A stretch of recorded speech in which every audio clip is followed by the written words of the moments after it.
بسم الله الرحمن الرحيم. سلام على آل ياسين.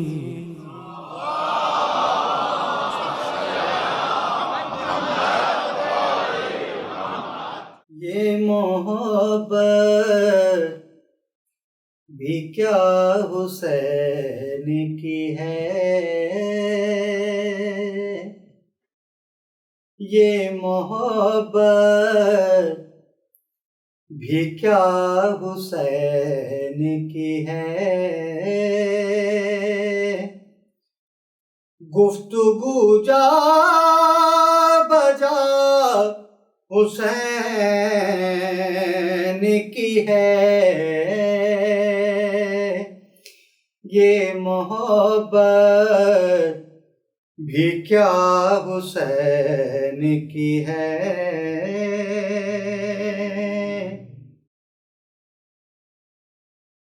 عرش و جنت تلک جو پھیلی ہے، عرش و جنت تلک جو پھیلی ہے، مملکت با خدا حسین کی ہے، یہ محبت بھی کیا حسین کی ہے۔ بالوں پر مل رہے ہیں فطر اس کو، بالوں پر مل رہے ہیں فطر اس کو، یہ ابھی ابتدا حسین کی ہے، یہ محبت بھی کیا حسین کی ہے۔ ضبط کے انتہا ہے گر عباس، ضبط کی انتہا ہے گر عباس، صبر کی انتہا حسین کی ہے، یہ محبت بھی کیا حسین کی ہے۔ وہ بھٹائی ہوں یا قلندر ہوں، وہ بھٹائی ہوں یا قلندر ہوں، ہر زباں پر صدا حسین کی ہے، یہ محبت بھی کیا حسین کی ہے۔ چاند پر بھی لکھا ہے نام حسین، چاند پر بھی لکھا ہے نام حسین، چاندنی ظاہرہ حسین کی ہے، یہ محبت بھی کیا حسین کی ہے۔ گفتگو جا بجا حسین کی ہے، یہ محبت بھی کیا حسین کی ہے۔ حر سے راغب تلک جو، حر سے راغب تلک خدا کی قسم، حر سے راغب تلک خدا کی قسم، حر سے راغب تلک خدا کی قسم، حر سے راغب تلک خدا کی قسم، بے نیازی ادا حسین کی ہے، یہ محبت بھی کیا حسین کی ہے۔ شخصیت ایک بس ابو طالب، شخصیت ایک بس ابو طالب، دوسری با خدا حسین کی ہے، یہ محبت بھی کیا حسین کی ہے۔ پنجے تن پاک آ گئے گھر میں، پنجے تن پاک آ گئے گھر میں مجلس بپا حسین کی ہے، یہ محبت بھی کیا حسین کی ہے۔ حر الگ سلام کہلائے، حر الگ سلام کہلائے، یہ بھی ساری عطا حسین کی ہے، یہ محبت بھی کیا حسین کی ہے۔ گفتگو جا بجا حسین کی ہے، یہ محبت بھی کیا حسین کی ہے۔ فاتحہ۔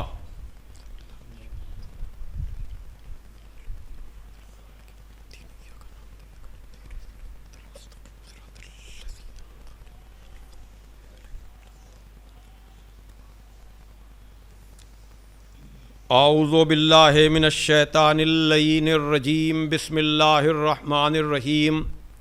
الحمد للہ الذی ہدانا لہذا وما کنا لنہتدی لولا ان ہدانا اللہ، لقد جاءت رسل ربنا بالحق، الصلاۃ والسلام علی النبی الامی العربی القرشی المکی المدنی البطحی الابتہی التہامی الضعف جیشات الاباطیل والدامغ صولات الازالیل، مولن الحق بالحق ابو القاسم محمد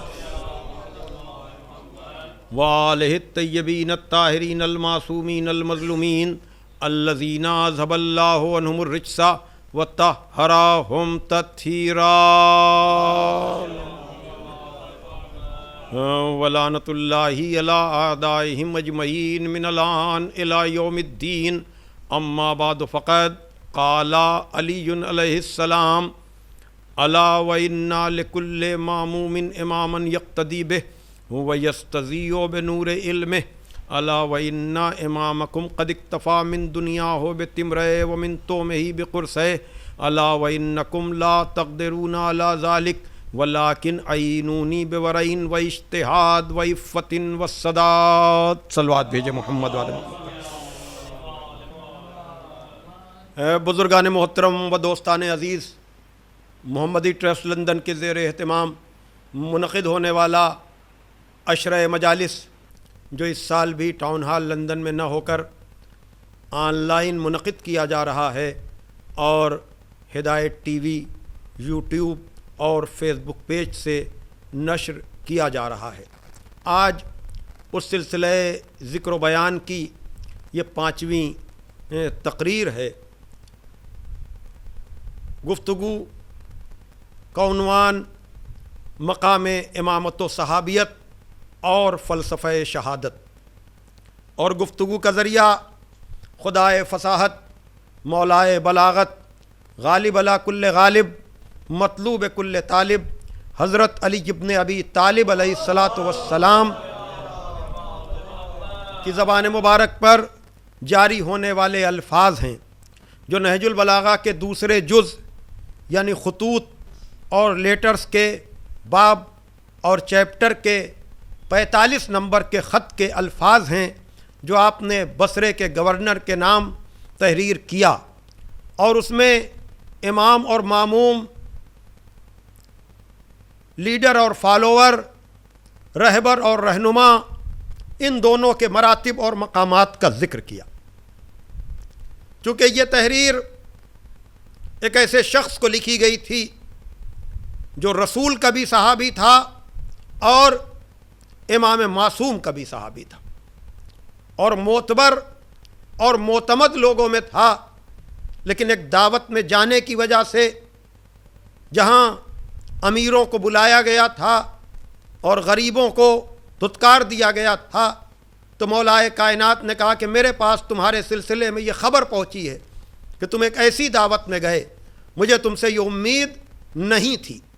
پھر ارشاد فرمایا کہ آگاہ ہو جاؤ اے ابن عنیف، ہر معموم کا ایک امام ہوتا ہے جس کی وہ اقتدا کرتا ہے اور اس کے نور علم سے کسب ضیاء کرتا ہے، کسب فیض کرتا ہے۔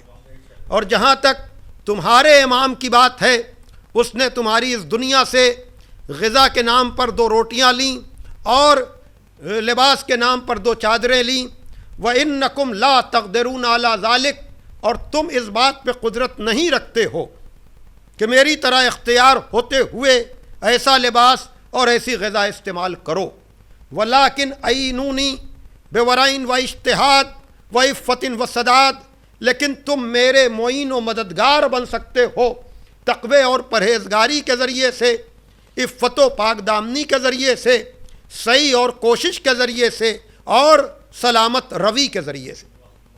عزیزان محترم، یہ خط ایک دستور العمل ہے، یہ خط ایک چارٹر ہے، یہ خط ایک طریقہ حیات ہے کہ جو اس کائنات کے کامیاب ترین انسان نے اپنے ماننے والوں کے لیے تحریر کیا، اس لیے کہ اس نے اپنی کامیابی کا اعلان زندگی کے مختلف حصوں میں نہیں کیا، بلکہ جب اس کے سر پہ ضربت لگی تو اس نے کہا فزتو ورب الکعبہ، رب کعبہ کی قسم میں کامیاب ہو گیا۔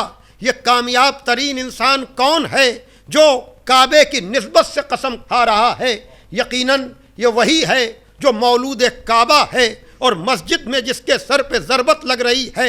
عجب طرح کی قسم ہے، عجب طرح کی نسبت ہے کہ رب کعبہ کی قسم میں کامیاب ہو گیا، یعنی میری ظاہری زندگی کا آغاز جس گھر سے ہوا تھا وہاں سے لے کر آخری سجدے تک علی کی زندگی کامیاب ہے، لیکن میں نے 2 روٹیوں پر اکتفا کی ہے، میں نے 2 چادروں پہ اکتفا کی ہے۔ بتا دیا کامیابی کا معیار دولت نہیں ہے، شہرت نہیں ہے، اقتدار نہیں ہے، بلکہ تمہاری کامیابی کا معیار یہ ہے کہ تم بلند ترین عہدے پر فائز ہو کر اور مظلوموں کی زندگی گزارو، سماج کے نچلے طبقے کے مطابق زندگی گزارو، تاکہ تمہارے خدا کے سلسلے میں کوئی بد-ظن نہ ہونے پائے کہ اسے یہ دیا اور ہمیں یہ نہیں نوازا۔ یقیناً ایسے ہی انسان کو اپنے دوسرے صحابی یعنی عاصم ابن زیاد سے یہ کہنے کا حق ہے کہ وہی حقا تف ہے تیرے اوپر، انی لستو کا انتا، میں تجھ جیسا نہیں ہوں، اس لیے کہ ان اللہ فرض علی ائمۃ العدل، اللہ نے ائمہ عدل پر یہ فرض کیا ہے کہ وہ اپنے معیار زندگی کو سماج کے نچلے طبقے کے مطابق رکھیں تاکہ کسی فقیر کا فقر اسے خدا کا باغی نہ بنائے۔ صلوات بھیجے محمد و آل محمد پر۔ یہ سوشل جسٹس، یہ سماجی انصاف اور خدا کے عدل کا وہ ترجمان ہے، اس لیے کہ ہر آدمی یہ نہیں سمجھ سکتا ہے کہ خدا کا انتخاب کیا ہے، خدا کے مخلوق میں درجہ بندی کیا ہے۔ آدمی اپنے سے نیچے والوں کو دیکھتا نہیں ہے اور عدل الہی کے بارے میں سوال کرتا ہے اور بلند کو دیکھ کر کے یہ سوچتا ہے کہ ہمیں یہ کیوں نہیں بنایا، ہمیں یہ کیوں نہیں بنایا، ہمیں کیوں نہیں بنایا. لیکن اگر آدمی اپنے بلند کو دیکھ کر کے عدل الہی پر سوال اٹھا رہا ہے تو اسے اپنے نیچے والوں کو بھی تو دیکھنا چاہیے، کبھی ان کے لیے بھی تو سوچنا چاہیے کہ ان کو یہ کیوں نہیں بنایا. اس لیے کہ کائنات میں اگر یکسانیت ہوتی، اگر سب ہر طرح سے ایک جیسے ہوتے تو کوئی کسی کے کام نہ آتا، کوئی کسی کی ضرورت پر کھڑا نہ ہوتا. اور پھر اگر آپ مخلوقات کی درجہ بندی کو دیکھیں گے تو آپ کو پتا چلے گا کہ زمین بھی ہے، درخت بھی ہے، جانور بھی ہے، انسان بھی ہے، اور پھر انسانوں میں مراتب ہیں، کوئی نبی ہے، کوئی رسول ہے، کوئی امام ہے، کوئی ولی ہے. تو اگر انسان اور مومن یہ دیکھ کر کے کہہ رہا ہے کہ میں نبی کیوں نہیں بنا، میں رسول کیوں نہیں بنا، میں امام کیوں نہیں بنا، تو کل اگر مٹی یہ کہنے لگے، اگر زمین یہ کہنے لگے کہ ہمیں درخت کیوں نہیں بنایا، اگر درخت یہ کہنے لگے ہمیں حیوان کیوں نہیں بنایا، اگر حیوان یہ کہنے لگے ہمیں انسان کیوں نہیں بنایا، تو عام عقلیں اس فرق اور مراتب کے فرق کو سمجھ نہیں سکتی ہیں. لیکن جو ائمہ عدل ہے، جو عادلوں کا امام ہے، وہ کائنات پر اختیار رکھتے ہوئے سادہ زیستی اس لیے کرتا ہے تاکہ کوئی خدا کے عدل پر سوال نہ اٹھا سکے. اور یہ وہی کر سکتا ہے جس کا مقصد معرفت توحید ہو، جس کی ہر بات توحید کے سانچے میں ڈھلی ہوئی ہو. وہ اس طرح سے خدا کے قریب لائے کہ پھر اس کے بعد کوئی خدا سے دور نہ جانے پائے. صلوات بھیجے محمد والے محمد. اسی لیے عزیزان محترم کل گفتگو اس منزل پر رکی تھی جب میں اس امامت کا ذکر کر رہا تھا جو پروردگار عالم نے جناب ابراہیم کو عطا کیا. عبدیت کے بعد، نبوت کے بعد، رسالت کے بعد، خلت کے بعد یہ اعلان ہو رہا ہے اذ ابتلی ابراہیم ربہ بکلمات فاتمہن. جب اللہ نے، ابراہیم کے رب نے ان کو مبتلا کیا، ان کا امتحان لیا کلمات کے ذریعے سے، اور اس میں ان کو پوری کامیابی ملی. تو پروردگار نے کہا انی جاعلک للناس اماما. ابراہیم ہم تم کو لوگوں کا امام بناتے ہیں. قال ومن ذریتی. تو جناب ابراہیم نے عہدہ امامت ملنے کے بعد کہا پروردگار میری ذریت میں، میری نسل میں. تو آواز آئی لا ینال عہد الظالمین، ہمارا عہدہ ظالموں تک نہیں جاتا ہے. کل میں عرض کر رہا تھا نا کہ چاہے آپ اس کو اس رخ سے سوچیں کہ ابراہیم نے دعا کن لوگوں کے لیے کی ہوگی، چاہے اس رخ سے آپ دیکھیں کہ پروردگار کن ظالموں کے لیے کہہ رہا ہے کہ ان کو عہدہ نہیں ملے گا. بڑی توجہ عزیزان محترم، دیکھیے یہ گفتگو بہت اہم ہے امامت کے مرحلوں کو سمجھنے کے لیے.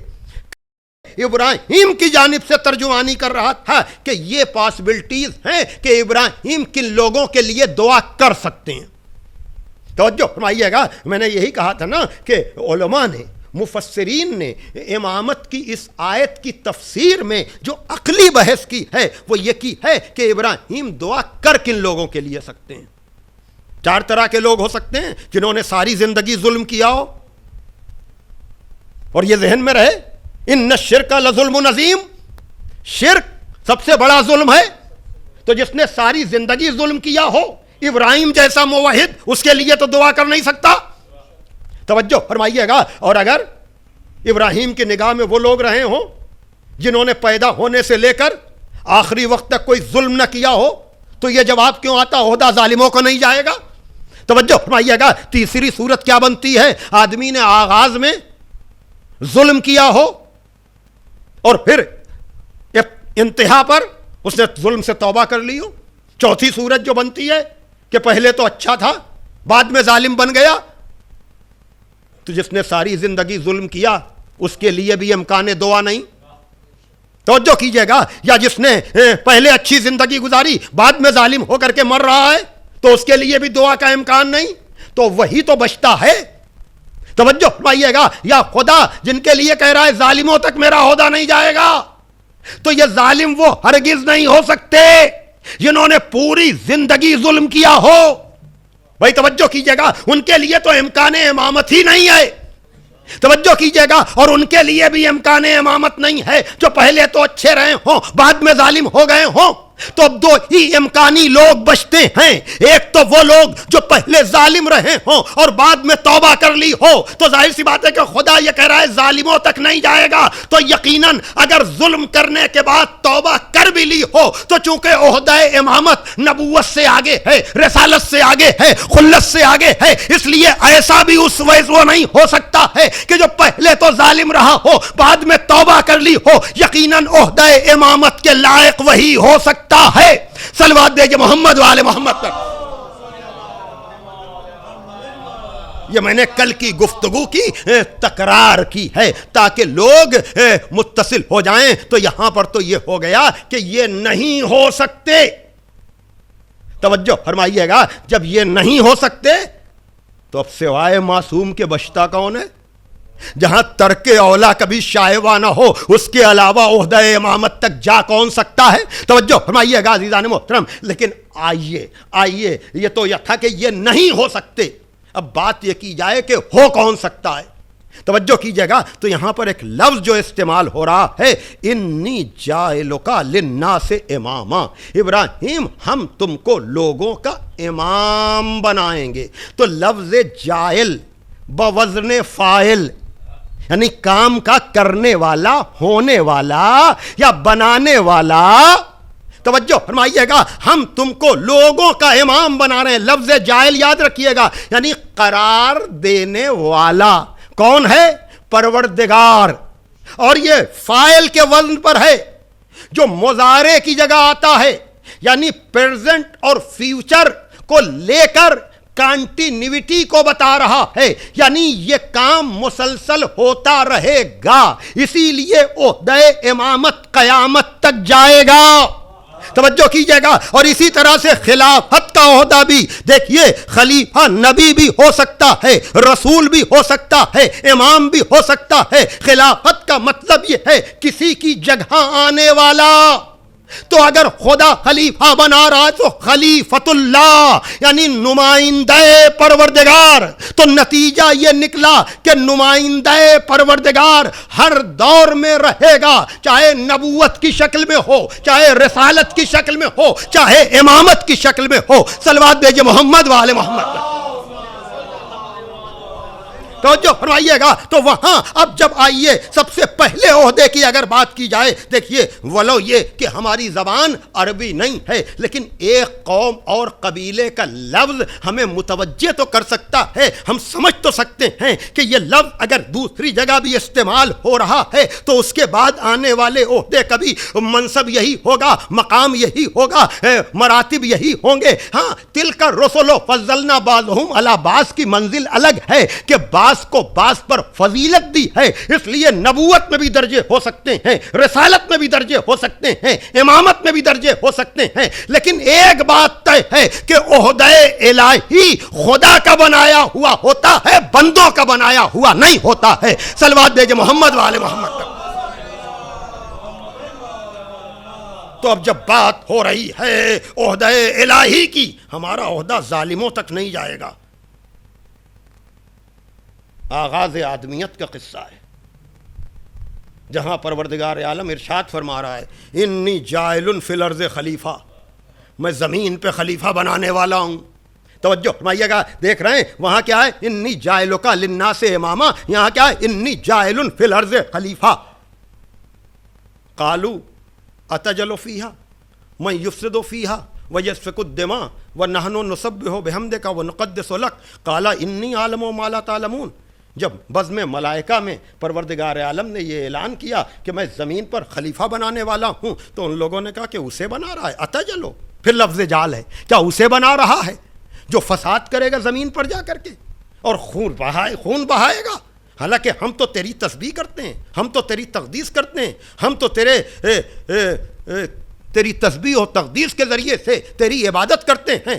آواز قدرت آئی، انی عالم و ما لا تعلمون، جو میں جانتا ہوں وہ تم نہیں جانتے ہو۔ بھائی توجہ کیجئے گا، دیکھیے اگر پچھلی تقریریں آپ کے ذہن میں ہوں کہ تقوی اور پرہیزگاری سے صحابی ناصر تو بن سکتا ہے، امام نہیں بن سکتا۔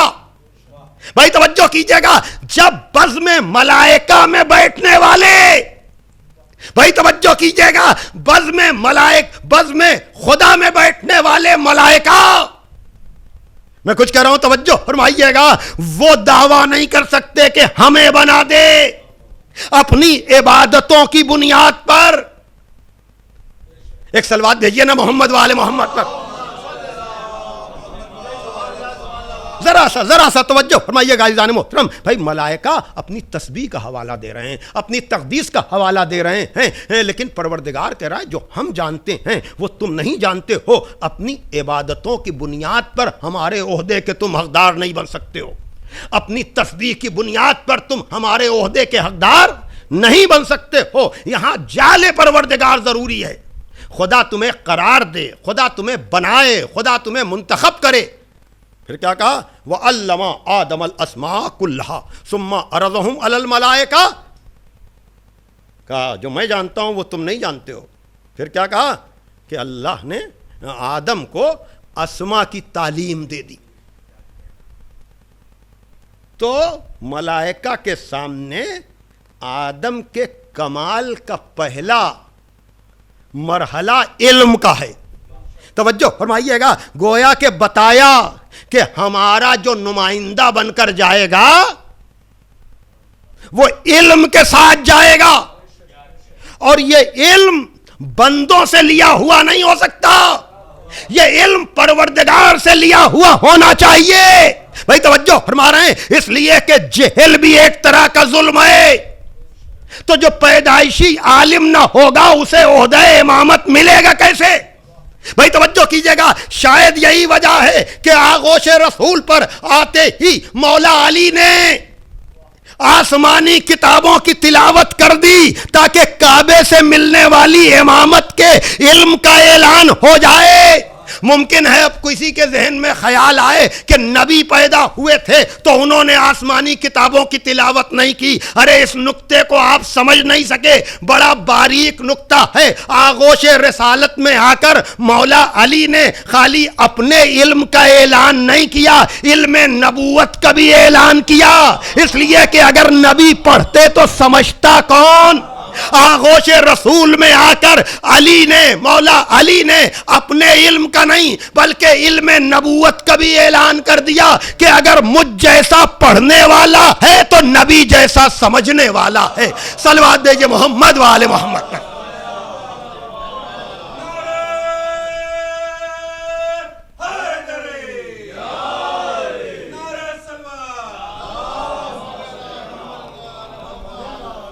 ایک اور صلوات بھیج دیجیے آپ ذرا محمد والے محمد۔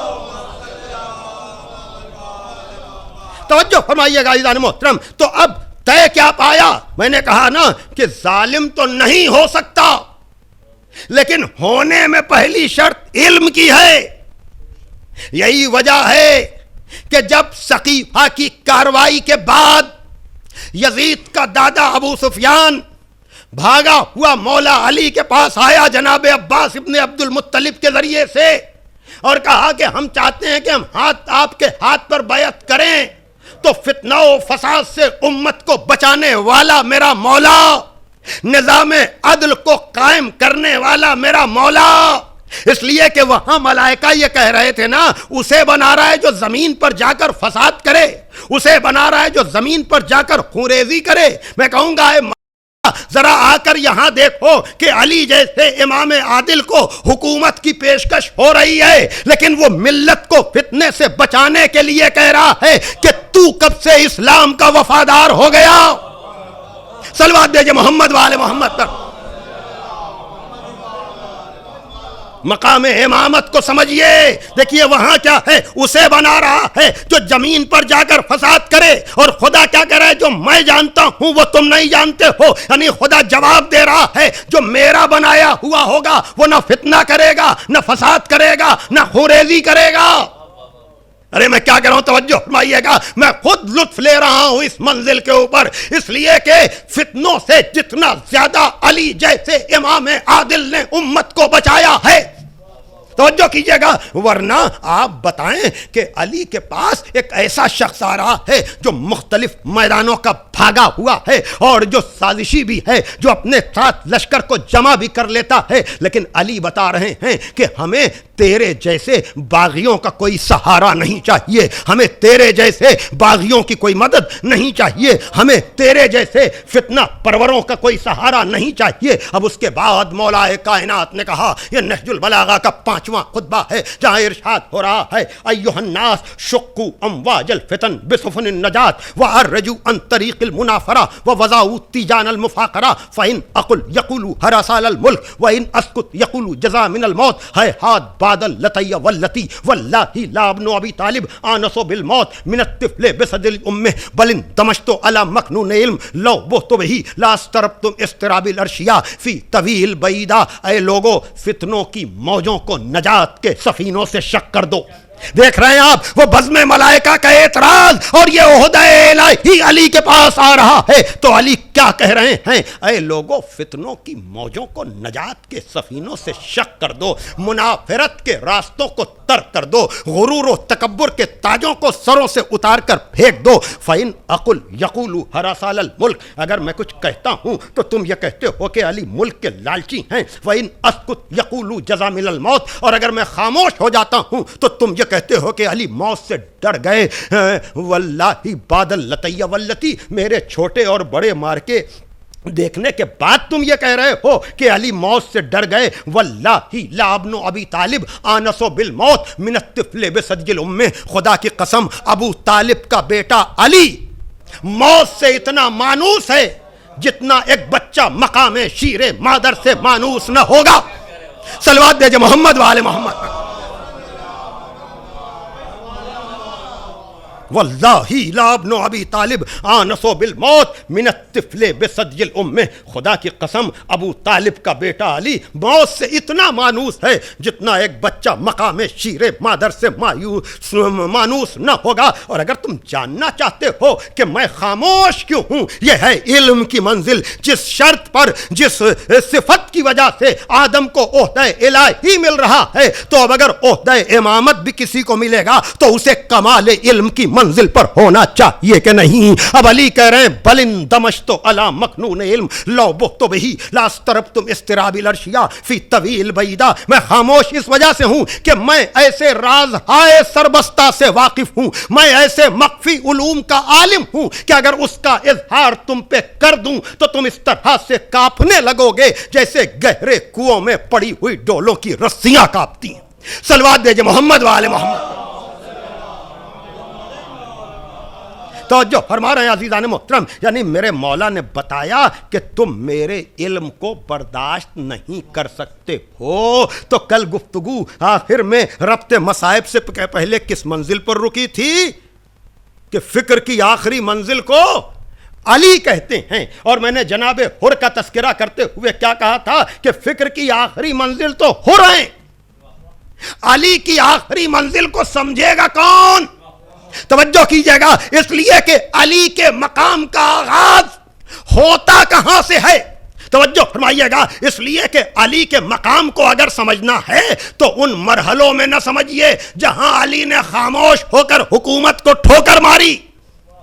توجہ کیجئے گا، اس لیے کہ حکومت کو ٹھوکر مارنے کے بعد کل اگر موقع ملا تو میں پھر ایک مرتبہ آپ کو اس منزل پر لاؤں گا کہ کن شرطوں کے ساتھ علی نے ظاہری حکومت کو قبول کیا تھا۔ لیکن آج اتنا کہ عزیزان محترم، اگر علی کے مقام یا مقام امامت کو سمجھنا ہے تو اس کے آغاز کو یوں بھی سمجھا جا سکتا ہے۔ تقریب مطلب کے لیے میں عرض کر رہا ہوں کہ جب علی کے ہاتھ پر ظاہری بیعت ہو گئی اور علی کی شرطوں پر لوگ بیعت کے لیے تیار ہو گئے تو میرے مولا نے کہا کہ میں تمہاری بیعت گھر کے اندر یا چند لوگوں میں قبول نہیں کروں گا، کل مسجد النبی میں آنا، وہاں میرے ہاتھ پر بیعت کرنا۔ اور سارا مدینہ جمع ہو گیا ہے مسجد النبی میں، مسجد النبی اصحاب رسول سے چھلک رہی ہے، اور امامت اور صحابیت کے مراتب کو دیکھنے والے، امامت اور صحابیت کے درجے کو دیکھنے والے آئیں، ذرا مسجد النبی میں دیکھیں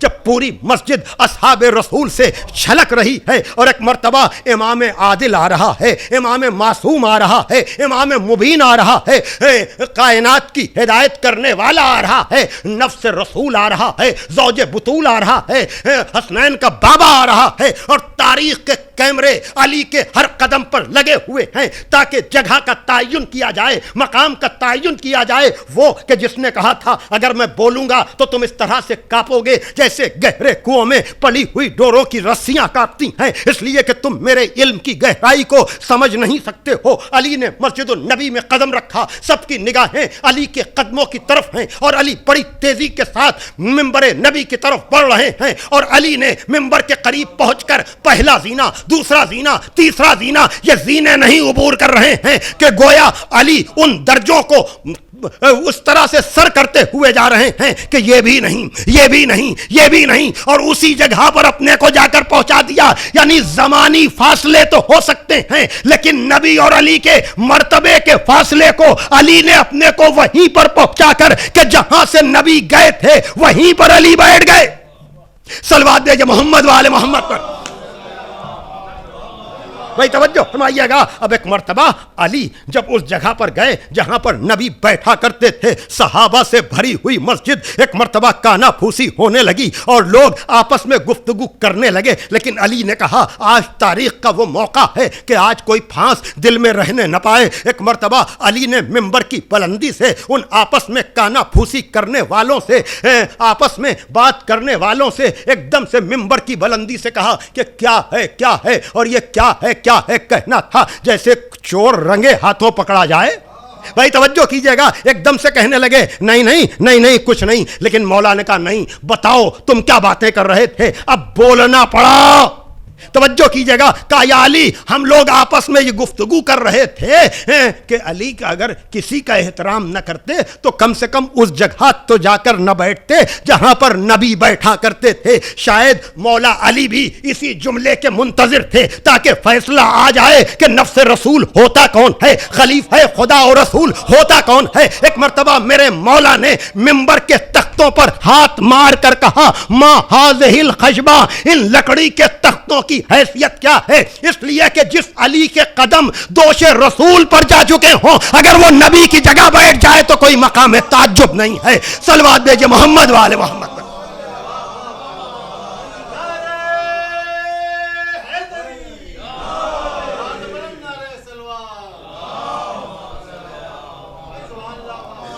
صلوات بھیجئے محمد والے محمد.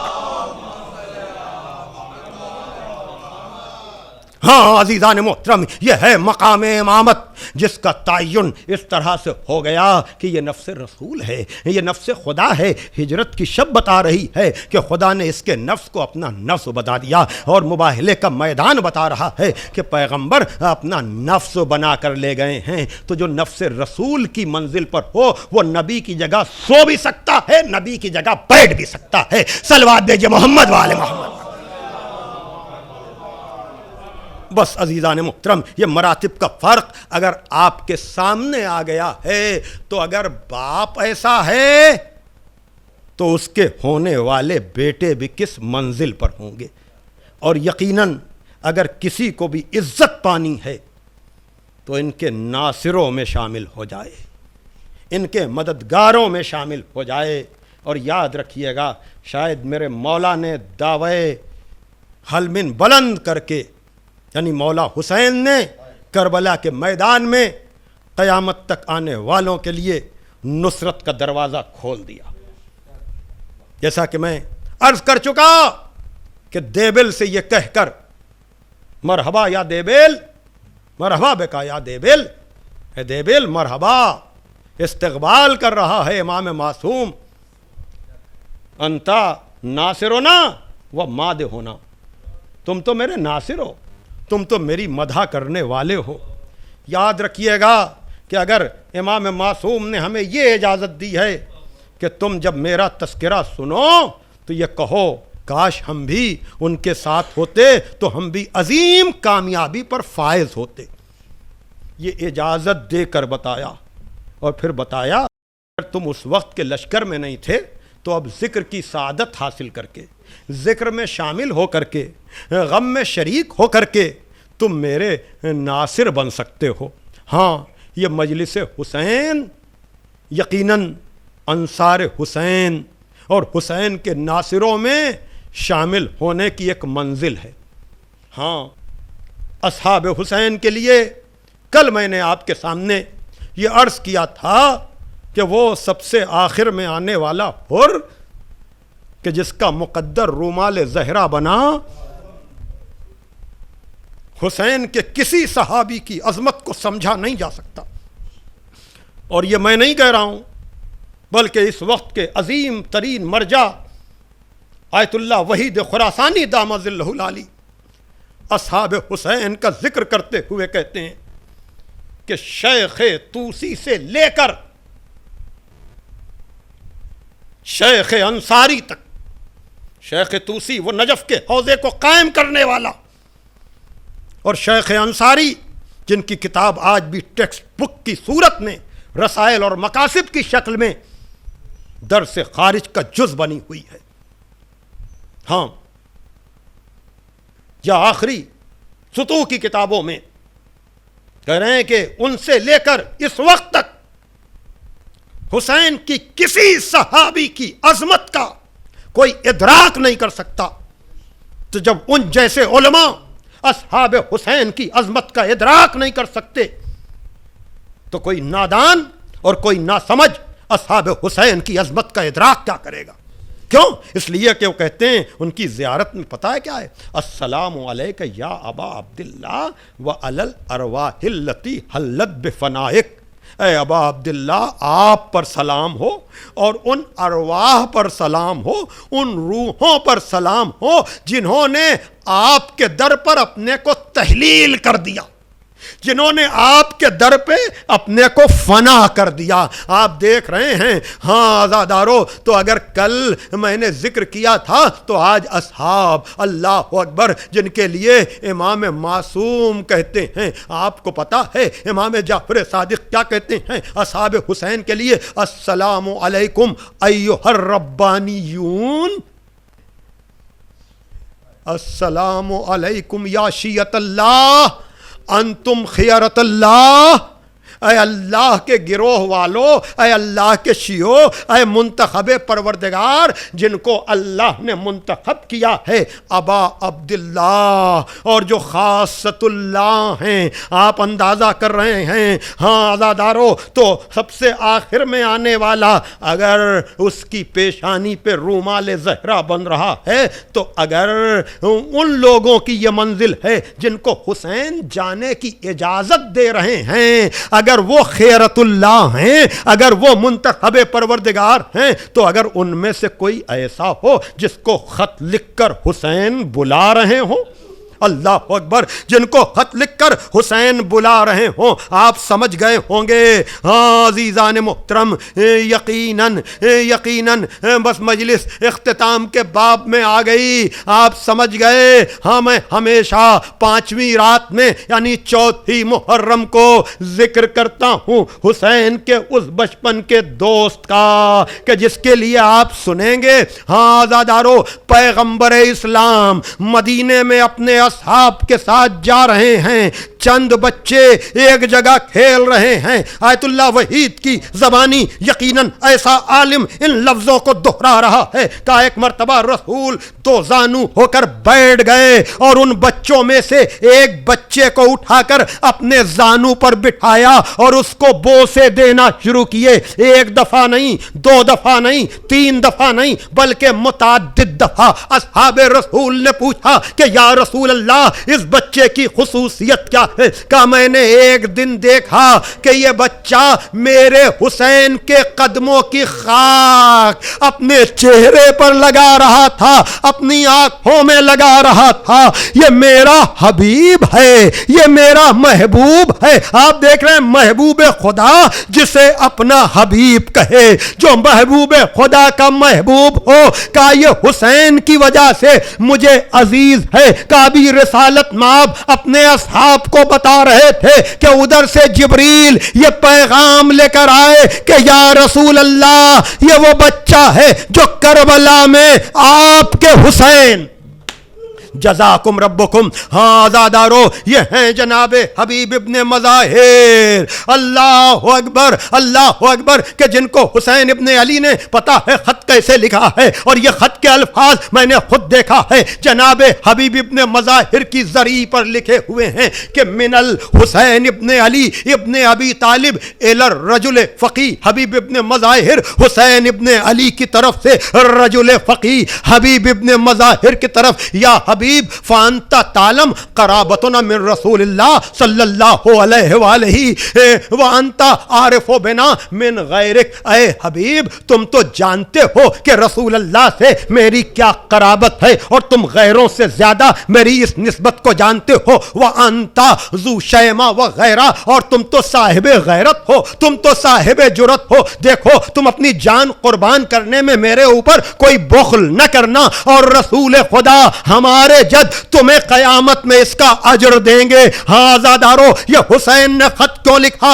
اس لیے کہ چوتھی محرم سے لشکر پر لشکر آ رہے تھے. کبھی خولی کا لشکر آتا ہے, کبھی شمر کا لشکر آتا ہے, کبھی پسر سعد کا لشکر آتا ہے, اور کربلا کی زمین گھوڑوں کی ٹاپوں سے دہل جاتی ہے. جناب زینب فضہ کو بھیج کر پوچھواتی ہیں کہ جا کر کے پوچھو اب کس کا لشکر آیا, اب کس کا لشکر آیا. ہاں آزادارو فضہ جا کر کے لشکر یزید کے آنے والے لشکروں اور اس کے سرداروں کا پتہ دیتی ہے. لیکن حسین کی بہن کہتی ہے کہ یزید کے مدد کرنے والے تو ہیں, پسر سعد کے مدد کرنے والے تو ہیں, لیکن میرے بھائی حسین کا کوئی ناصر نہیں ہے. شاید زینب کی تسلی کے لیے امام حسین نے خط لکھا ہے. ہاں آزادارو جناب حبیب ابن مظاہر تک حسین ابن علی کا خط پہنچا ہے, اور حبیب ابھی کھانے پر تھے, دسترخوان پہ تھے.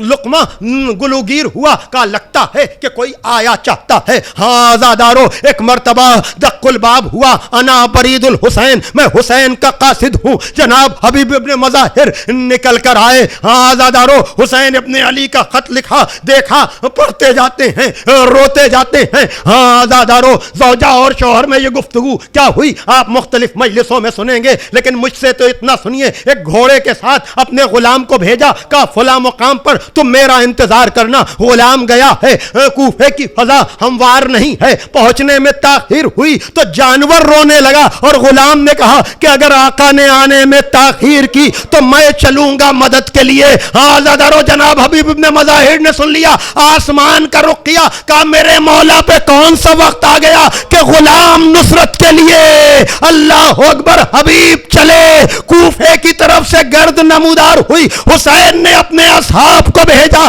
عباس و علی اکبر کو بھیجا.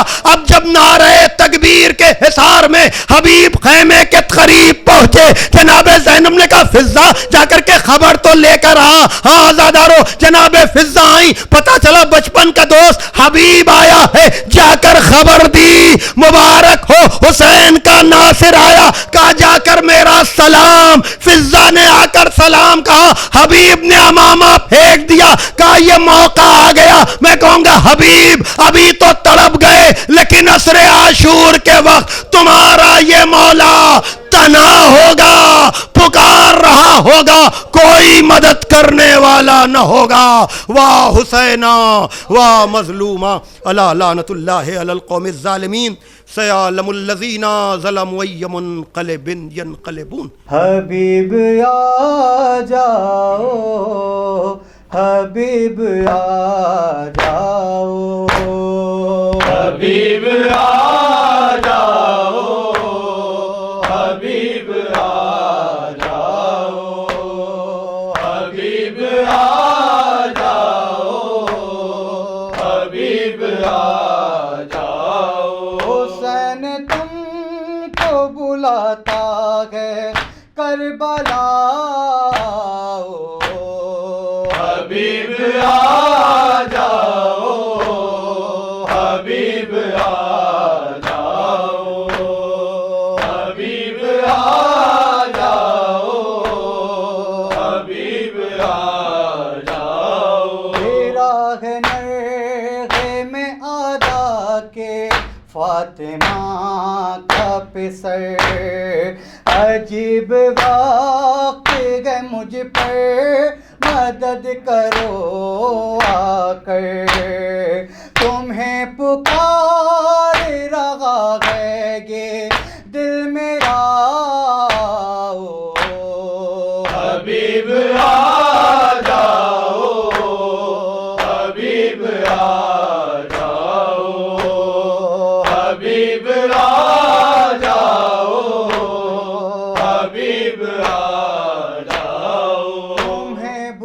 چاہتا ہوں نصرت کو تم چلے آؤ، جناب فاطمہ زہرا کی تم دعا پاؤ، کہ دے رہا ہوں میں غل مل کے اب صدا آؤ، حبیب آ جاؤ، حبیب آ جاؤ، حبیب آ جاؤ، حبیب آ جاؤ، جو میں نے طفلی میں نانا سے تھا کیا وعدہ، وہ وعدہ اپنا نبھانے میں کربلا آیا، اکیلا دشت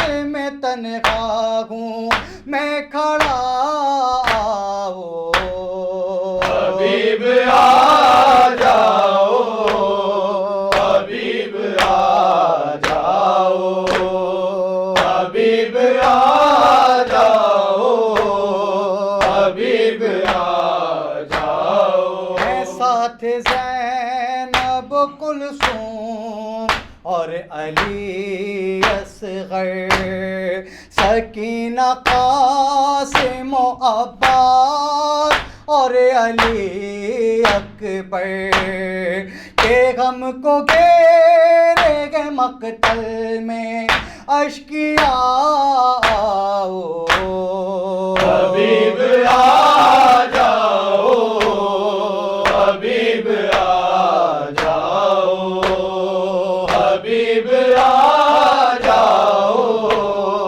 حبیب آ جاؤ، کنارے نہر کے پیاسا رہے گا کنبہ میرا، نہ ایک قطرہ بھی پانی کا کوئی پائے گا، حسین پہ ہے کڑا وقت نینوا، آؤ، حبیب آ جاؤ، حبیب آ جاؤ، حبیب آ جاؤ، حبیب آ جاؤ، جو تم نہ آئے تو یہ کربلا ادھوری ہے، تمہارا آنا یہاں پر بہت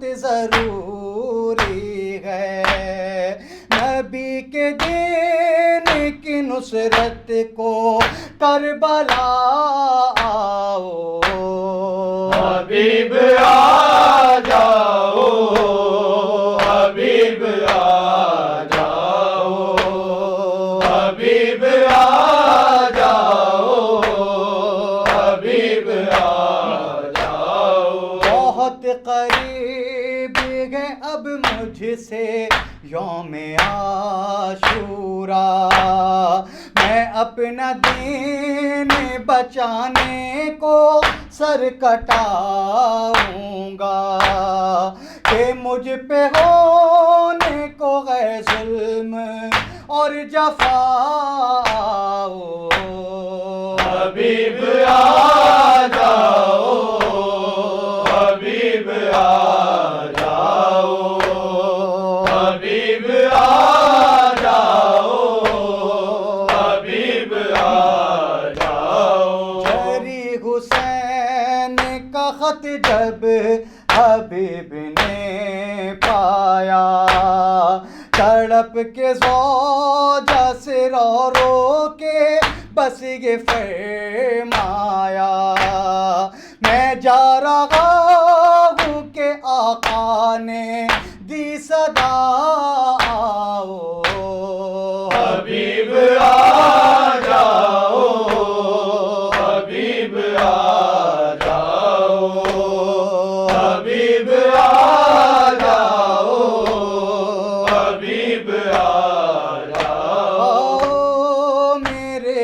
حسین میری گود میں آؤ، آؤ میرے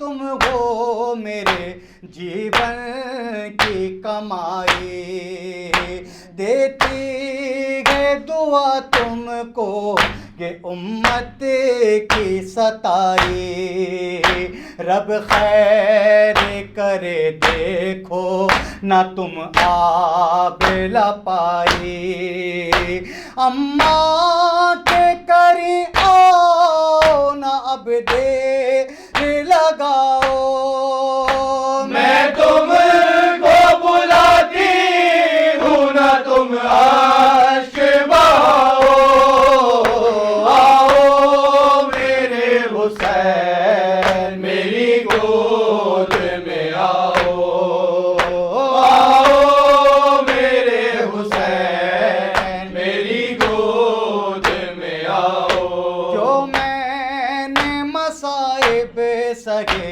دن پر جو گزرتے، بیٹا سب دن شب کی سیاہی میں بدلتے، کہ صدمے کسی سے کہیں برداشت نہ ہوتے، تم حوصلہ میرا میری زینب کو سکھاؤ، میں تم کو بلاتی ہوں نہ تم اشک بہاؤ، آؤ میرے حسین میری گود میں آؤ، آؤ میرے حسین میری گود میں آؤ، بچوں پہ جب آفت کی گھڑی تھی سر مقتل، بقیے سے چلی آئیں تھی زہرا سر مقتل، تھیں بیویاں جب خیموں میں صدمات سے بے کل، شہ کہتے تھے مادے کے لو وعدے کا نبھاؤ، میں تم کو بلاتی ہوں نہ تم اشک بہاؤ، آؤ میرے حسین میری گود میں آؤ، آؤ میرے حسین میری گود میں آؤ، زینب میرا سر کٹتا نہیں دیکھ سکے گی، گھوڑے سے میرا گرنا نہیں دیکھ سکے گی، ماں جائی میرا لاشا نہیں دیکھ سکے گی، زینب در خیمہ پہ گئے ماں اس کو ہٹاؤ، میں تم کو بلاتی ہوں نہ تم اشک بہاؤ، آؤ میرے حسین میری گود میں آؤ، آؤ میرے حسین میری گود میں آؤ، ماں بن دے کفن توڑ کے مجھ کو تھا بلایا، میں بھی یوں ہی بلواؤں گا، یہ تھا میرا وعدہ، وعدے کے وفا کرنے کا اب وقت ہے آیا، اماں میں بلاتا ہوں میرے لاش پہ آؤ، میں تو